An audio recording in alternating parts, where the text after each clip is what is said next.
அனைவருக்கும் வணக்கம். 2026 சட்டமன்ற தேர்தல் நடந்து முடிஞ்சு அனைவரும் எம்எல்ஏவாக பதவி ஏற்றுக்கிட்டாங்க.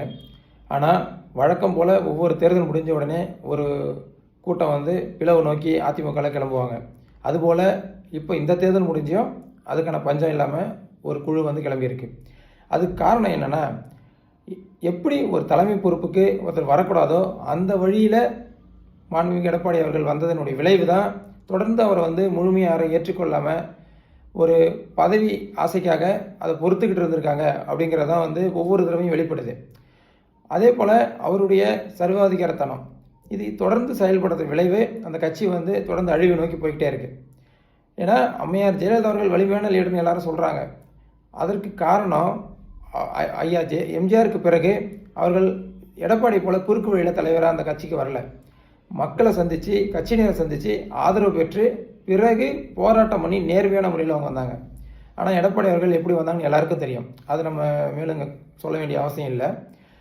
ஏன்னா அப்படி ஒரு குறுக்கு வழியில் ஒருத்தர் வரும்பொழுது அந்த தலைமை பண்பு கேள்விக்குறியாகுது. அதனுடைய விளைவு தான் மத்தியில் இருக்கிற பாஜக அரசும் அவங்க கட்டாயப்படுத்தி இவரை கூட்டணிக்கு பணிய வைக்கிறதா இருக்கட்டும், இவரால் சொந்தமாக எந்த முடிவும் எடுக்க முடியாத இருக்கட்டும், இப்படி தொடர்ந்து எல்லாத்துக்கும் காரணம் அவர் வந்த வழி மட்டும்தான். உண்மையிலேயே அவர் சரியான முறையில் வந்திருந்தார்னா இவ்வளவு ஒரு பலவீனமான ஒரு தலைவராக அவர் இருந்திருக்க முடியாது. சரியான தலைவராக இருந்திருக்க முடியும்.